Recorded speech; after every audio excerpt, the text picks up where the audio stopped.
Yallourn Power Station has its roots in the same period as the Great War, 1914-1918.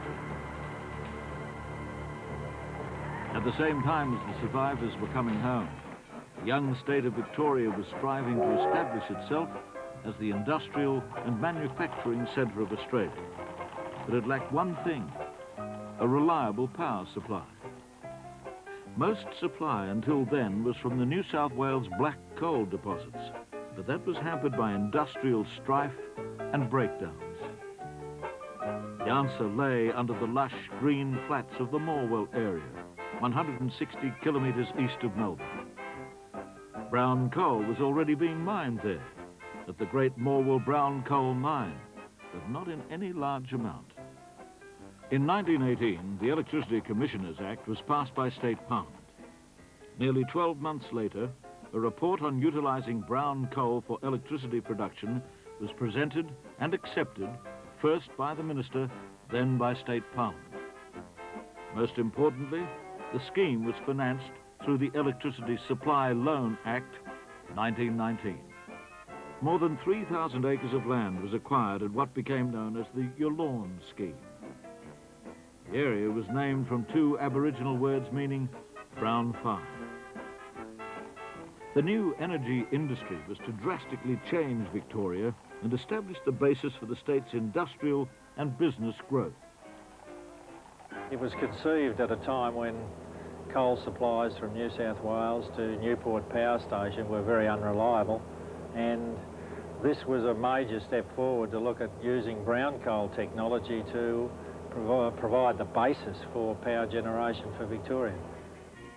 A major progression in the development of the Yallourn field was the appointment in 1920 of General Sir John Monash, war hero and astute engineer, as General Manager of the newly formed State Electricity Commission.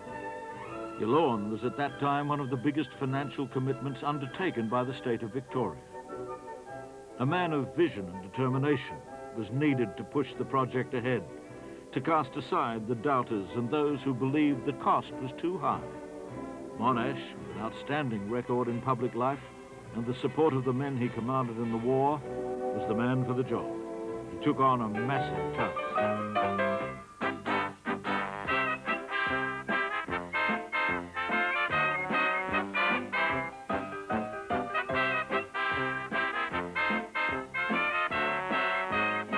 While the roaring 20s were hitting off, electrical goods were still a novelty for most people. And as for brown coal, it had been used for power production, but only on a relatively small scale. To create the sort of base load plant which would serve the whole of Victoria, first the timber and scrub, which was the basis for the thick coal seams, had to be cleared. The tools were muscle, sweat, and innovation. The swamps were drained to reveal the overburden, clay and dirt covering the seam of coal. The next step was construction of a temporary power plant. It also played a major experimental role once the high water content of the coal became obvious. Engineers were expecting about 48% water. Instead, it was around 66%. It was a very difficult project to get established, mainly because of the lack of credibility of the very wet coal as a fuel for burning in boilers. We used to call it fossilised mud. It was 2/3 water.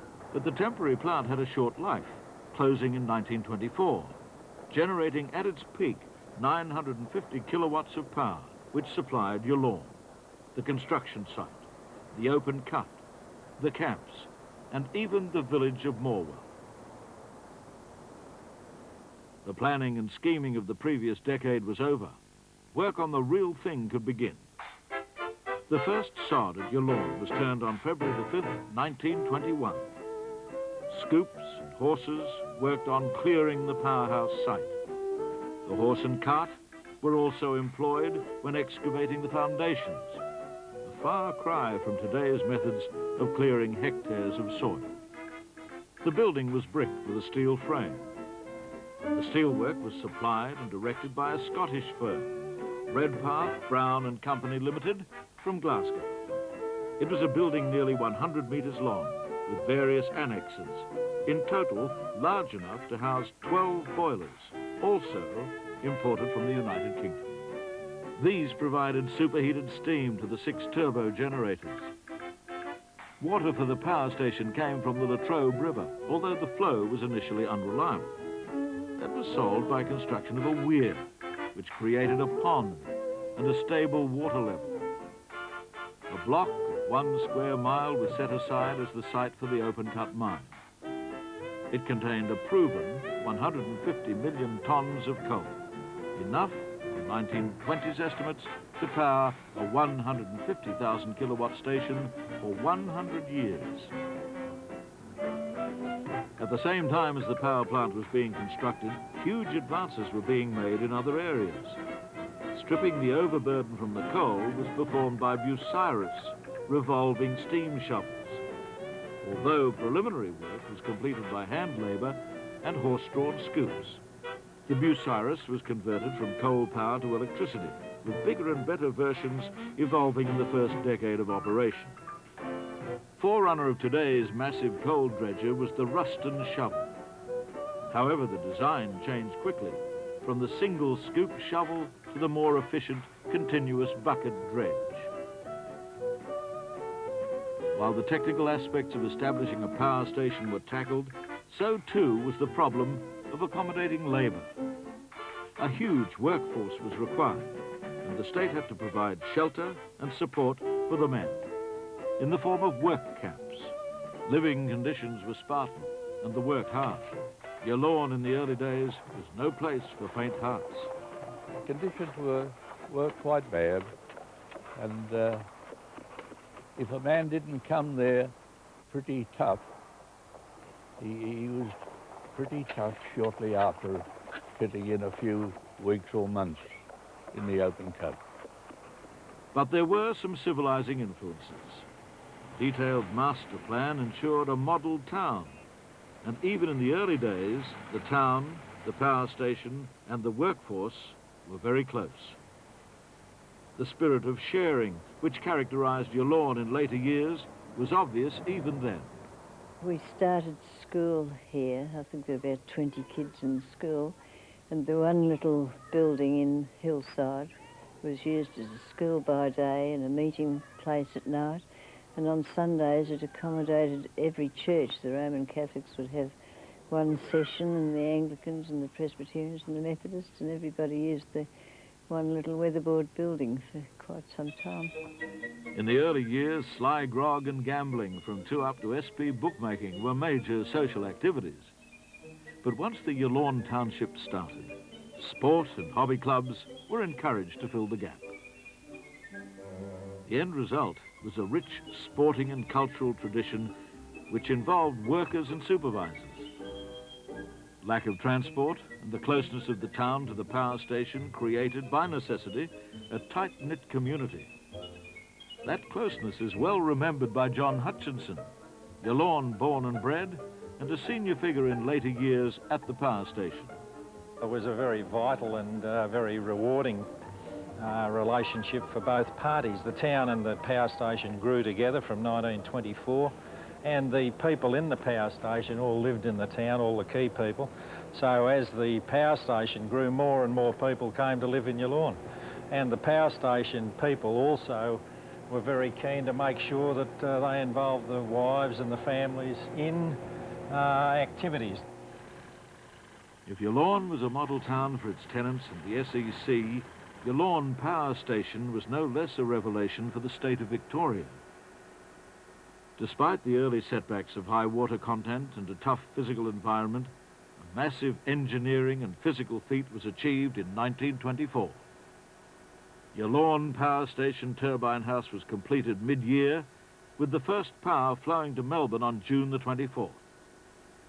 It had taken less than 4 years, even by today's standards, a short period of time. I believe there were several factors involved.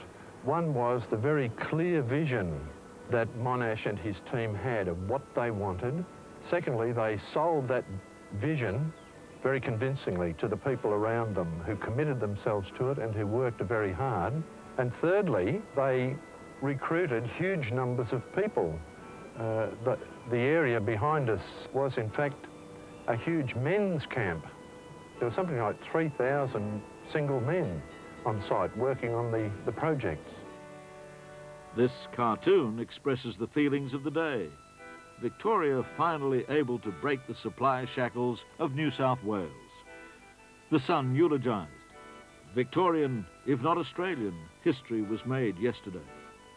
For the first time in Melbourne, factories, offices and suburban homes, electricity generated from the great Yallourn power plant was used. However, not all were dazzled by the bright lights of Yallourn. In October 1924, the government cut back loan expenditure, a move which resulted in retrenchment of 500 workers and a delay in completion of the power station. Work continued at a slower pace. Even so, by 1925, 10 boilers in the power station were operational. However, construction of the last 2 boilers was delayed, while the experimental work was carried out to improve the efficiency of earlier boilers. They used, in the early boilers, the A boilers, and indeed on the first boiler of the temporary power plant, they used Dr. Bone's drying shaft innovation, which was simply inverted louvers that allowed the coal to sinuously descend whilst hot gas was passed through that descending column of coal and helped to drive some of the moisture out of it. One of the bright engineers attracted to Monash's new organisation was Charles Briggs. He combined the principles of the proven step grate configuration with the chain grate configuration. It was inspired, enabling the existing designs and existing buildings to remain as they were, yet still pick up the benefits of pre-drying through the step grate configuration. By 1927, £10 million had been invested in Yallourn, and the scheme was lauded as the driving force of the state. According to the Sun News pictorial, Yallourn assures that Melbourne has a job to go to, even if every New South Wales mine is at a standstill. Yallourn was proving so successful by this time that in 1928, State Parliament approved construction of B Station, a project which took the SEC into the 1930s. The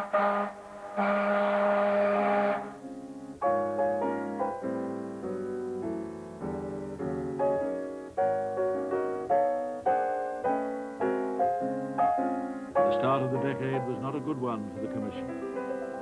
Major boiler problems were discovered, with the rear drum in many boilers distorted and cracked. It was a huge problem for both the SEC and the firm of John Thompson, which supplied the boilers.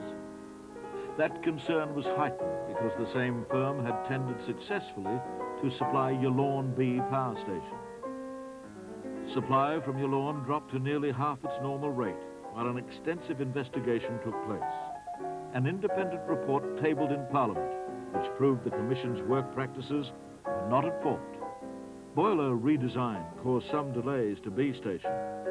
Once solved, work proceeded smoothly.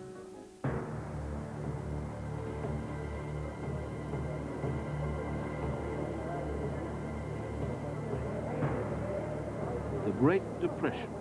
It caused a reduction in electricity demand, so installation of the first 25 megawatt turbo generator of the proposed 75 megawatt expansion was delayed until 1932.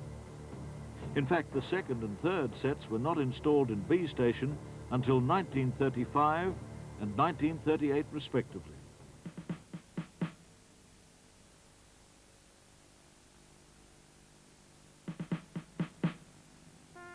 In October 1931, the SEC mourned the loss of its leader.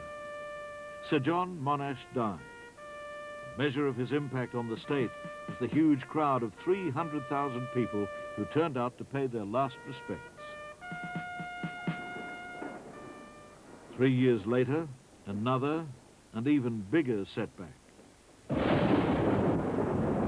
The November 1934 floods had their roots in a wet spring which had saturated the rich Gippsland soil.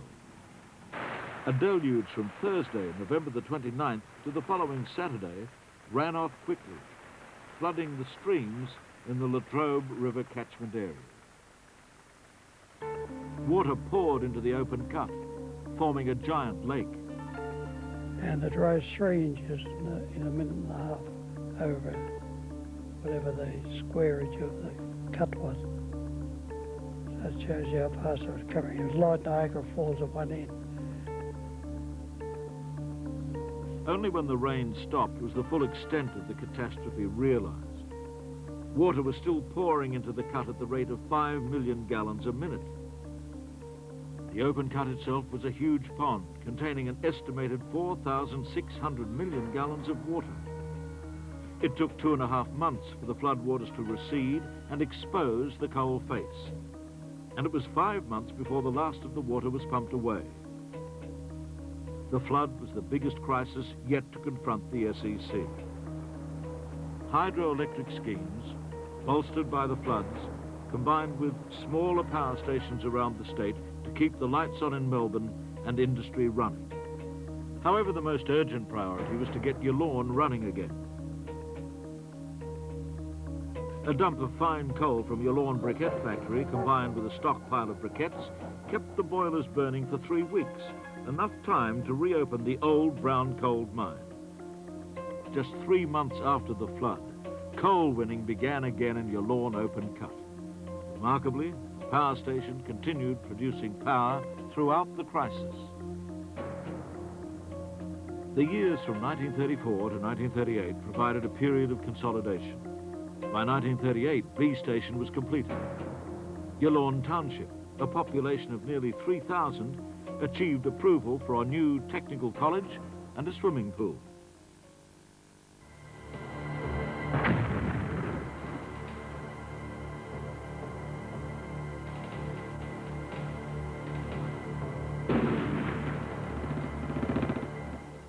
Yallourn was the key installation in the state of Victoria during the war. Colin Harvey, author of Yallourn Power Station, A History, and Yallourn Born and Bred, was a child at the time of the war, but remembers the significance of the power station. Yallourn Power Station was a very important supplier of electricity to the industry of Victoria and indeed to the whole war effort during those war years. It consisted of A and B stations at the time, and it supplied 67% of Victoria's electricity needs, and the importance of that can't be overstated. The authorities of the day also recognised the need to maintain electricity supply and the importance placed on Yallourn by the enemy. They were very well prepared. They even had a plan worked out that had the enemy taken control, they were going to destroy the whole thing before they vacated. Heavy fabricated shelters for the turbines and switchgear were put in place, and trenches built for the personnel left to run the station.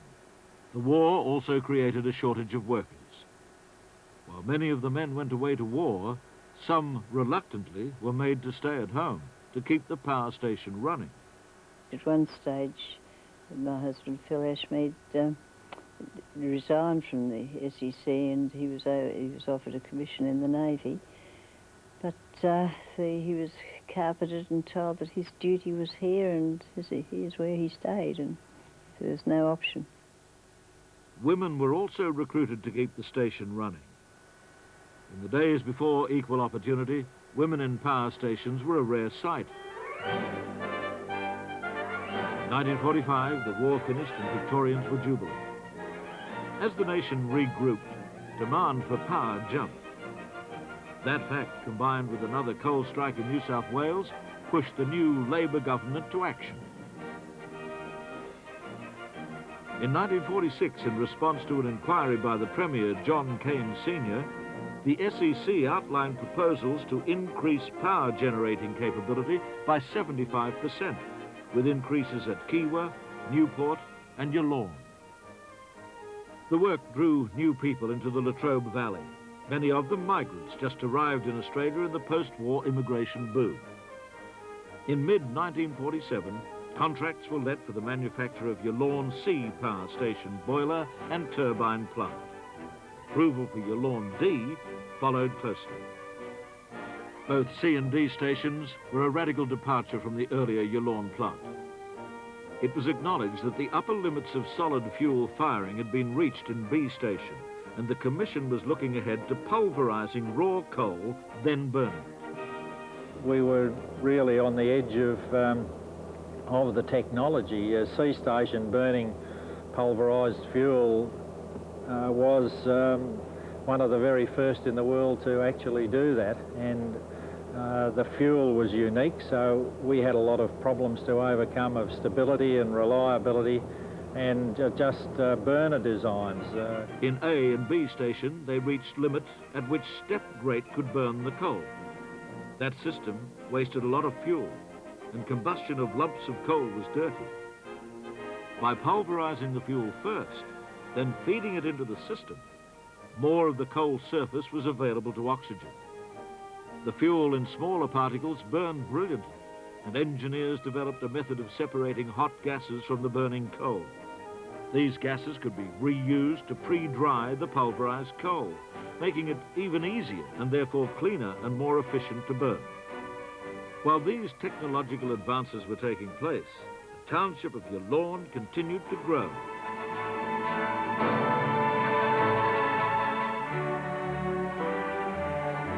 In 1954, a memorable visit. When the Queen made her historic tour, Yallourn boasted more than 1,000 houses and a population of 5,000 and was deemed a model town. Its appearance was a condition imposed by the SEC since the very early days. The Commission was everyone's landlord. Because it owned the town, it could and did set the ground rules. One of the things the Commission used to do is supply you with all the necessary things to encourage people to build gardens. And Yallourn used to be a town of gardens. They supply you with red gum for the garden bed, supply you with shrubs, manure, soil, everything. As always, the links with the power station from family to family and generation to generation were very strong. It was a very close one, Ian, and fathers and mothers encouraged their young people to get into the power business. There were always employment, and as families grew, the power station kept growing. It got up to 1,200 people working here at one stage, and many of them were sons of guys that had worked here, and it became quite the pattern. My mother was delighted when I became the superintendent here, and she thought it was terrific. The main reason for her delight was that John Hutchinson followed his father, also John, in managing Yallourn, the only power station at which both father and son had filled the role. Through the 50s and 60s, the town and the power station continued to grow. At its wartime peak, Yallourn produced 66% of the state's electricity. In 1962, it was still contributing 52%. That figure dropped as first Morwell and then Hazelwood power stations came online. Even in the late 60s, it was still pumping out almost a third of Victoria's power.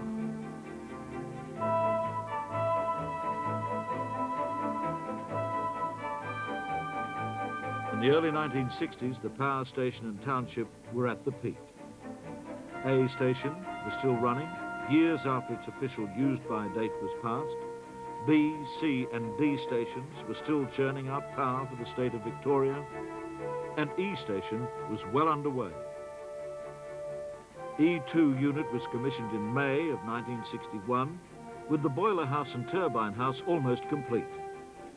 New ground was broken again in E, with the unit size increasing dramatically, from 50 megawatts in the old station to 120 megawatts in the new. For the first time, hydrogen was used to cool generators, and the ratio of boilers to turbines changed drastically. Before Yallourn E, numerous boilers feeding one turbine was in favour. With each new generation of plant, that ratio declined from 22 boilers to 10 turbines, then to 6 boilers for 2 turbines. But in E Station, there was only 1 boiler to each turbine. It had its disadvantages. For example, when the boiler went out, so did the turbine. But in terms of cost, the benefits were great. Cheaper to set up and much cheaper to man and therefore operate. But perhaps one of the greatest changes in work practice has been the means of coal transportation. In the early days, rope haulage was used. Wooden trucks of 160 cubic feet capacity were continuously hauled by an endless rope driven by an electric engine. The trucks moved at a speed of 300 feet a minute on rail tracks. This method worked well for a number of years, but was eventually replaced by trains which operated throughout the open cut.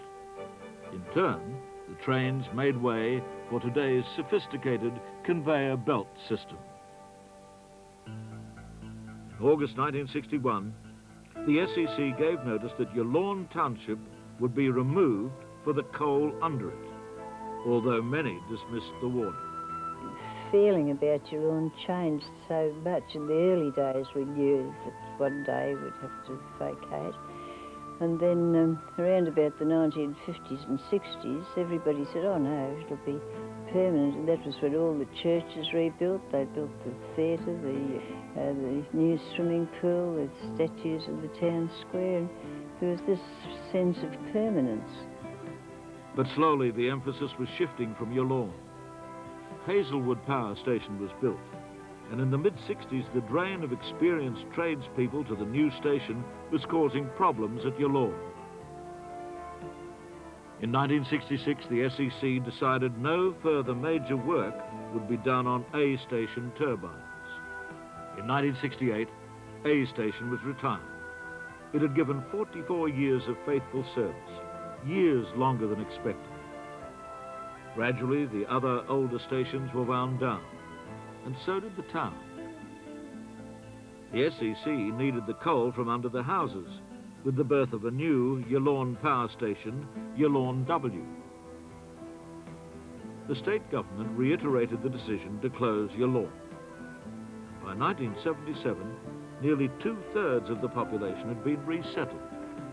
Then, in 1978, it was the end of a community unique to Gippsland and probably Victoria. One of the reasons why I'm leaving Yallourn is that my wife's expecting, and the feeling is, with the town coming down around our feet, it makes my wife feel very uneasy, very sorry in many ways to be leaving, but like hundreds of others, we're moving out. As always, the town and power station were closely tied. As the town died, so too the power stations moved through old age to retirement, but reluctantly. The feeling was still strong. Yallourn wanted to play a part and wanted to generate as much as they could. As boiler plants became unrepairable or uneconomic to repair, they were closed down. So we saw the closing of A Station after 40 years and the closing of B Station after about 38. Then the closing of C and D after just over 30 years. E Station, the last of the original Yallourn power stations, closed down officially on January the 27th, 1989. For nearly 65 years, Yallourn was the power behind Victoria's growth. It provided the raw material, power, which enabled the state to take its place as the manufacturing base of Australia. Thousands of people streamed through its doors and took their knowledge onto other power stations. Thousands more experienced a little of Yallourn by living in the town. But all that is left now is an open cut, dust and memory.